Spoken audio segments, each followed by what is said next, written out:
রাহুল আর রাহির সংসার ভাঙতে এবার লাক্সকেই ফাঁদে ফেলে লাক্সের হাত থেকে সিঁদুর পরে নিল তিতলি। রাহুলের স্থির অধিকারে রাহির রুদ্র মূর্তিতে সবাইকে জানিয়ে দেয় যে সে যতদিন রাহুল সুস্থ না হচ্ছে ততদিন এই বাড়ি থেকে যাবে না, আর কেউ তাকে বের করতেও পারবে না। পিসি ঠাম্মি মেনে নিতে পারে না। পিসি ঠাম্মি অসুস্থ হয়ে পড়তে যায়, মাথা ঘুরে পড়ে যেতে যায়। পিসি ঠাম্মিকে যখনই এক গ্লাস জল দিতে যায় রাহি, তখনই তিতলি এসে তাড়াহুড়ো করে পিসি ঠাম্মিকে জলটা দিয়ে দেয় এবং পিসি ঠাম্মিকে উস্কে দিয়ে বলতে থাকে, কিরে তুই দিদি ভাই, তোর কি কোনো সহবোধ নেই নাকি? একটা বৃদ্ধ মানুষ অসুস্থ হয়ে পড়ছে, তবুই তুই তাকে অপমান করেই যাচ্ছিস। আর কত করবি তুই? এটাই কি আমাদের বাবা মায়ের শিক্ষা নাকি? রাহি তিতলিকে বলে, বাবা মায়ের শিক্ষা নিয়ে বড় বড় লেকচার দিস না তিতলি। বাংলায় একটা প্রবাদ আছে, কি বলতো, মায়ের থেকে মাসির দরদ বেশি। আর তুই যেটা করছিস সেটাকে বাংলায় কি বলে আমি জানি না। এটা আমার শ্বশুরবাড়ি, আর এই বাড়ির লোকজনগুলো আমার শ্বশুরবাড়ির লোকজন। তোকে না ভাবলেও চলবে।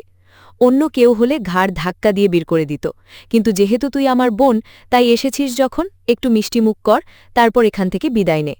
পিসি ঠাম্মা অসুস্থ হয়ে মাথা ঘুরে পড়ে যায়। পিসি ঠাম্মি সোফার উপর বসে থাকে। আরও ভুলো, কি করলি এটা? এসব কিছু বলতে থাকে। রাহিকে মেনে নেবে না সেটাও বলতে থাকে। রাহুলের মা রাহিকে বলে, রাহি অনেক বাড়াবাড়ি করছো, বয়স্ক মানুষ, এত কথা কেন বলছো ওনাকে তুমি? এভাবে ওনার সাথে ব্যবহার না করলে কি হতো না? দাদুভাই রাহিকে বলে যে, দেখুন না বউ, দিদি তো বয়স্ক মানুষ, যতদিন দিদি আছে এখানে ততদিন যদি, বলেই থেমে যায়।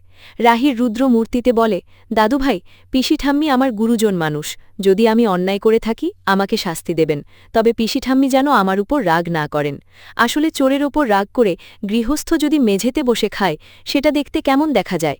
তাই আমার মনে হয় সবার একটা কথা ভালো করেই জেনে রাখা উচিত, আমি এই বাড়ি থেকে যাচ্ছি না। এটা আমার শ্বশুরবাড়ি, আর এই বাড়ি থেকে আমাকে তাড়ানোর অধিকার কারণ নেই। রাহুল যদি আমার সাথে না থাকতে চায়, তাহলে রাহুলকেও কোর্টে গিয়ে আমার সাথে কেস লড়তে হবে। শুনেই রাহুল চমকে যায়। রাহুল রাহিকে বলে, রাহি, কি বলছো কি তুমি এসব? তিতলি এগিয়ে গিয়ে বলে, রাহুল বলো না, বলো দিদিভাইকে বলো, কত বাড়াবাড়ি করছেন, কিছু বলো। রাহি রাহুলকে বলে, রাহুল, এতটুকু সহবদ্ধতা তোমার কাছ থেকে আমি আশা করতেই পারি, তাই না? স্বামী স্ত্রীর যে কোনো কথা ঘরের চার দেওয়ালের মধ্যে হবে, বাইরের মানুষের সামনে না। এখন তুমি ঘরে চলো রাহুল, বাকিটা আমাদের বিষয়, আমরা বুঝে নেব। অন্য কারোর সামনে এখানে কোনো সালিশ বিচারের দরকার নেই। রাহির রুদ্রমূর্তি দেখে সবাই অবাক হয়ে যায়। মেমো লাক্সেরা খুব খুশি হয়, ভাবতে থাকে যে বৌদিদি আজকে দিচ্ছে আচ্ছা মতো। রাহি রাহুলকে নিয়ে ঘরে চলে যায়।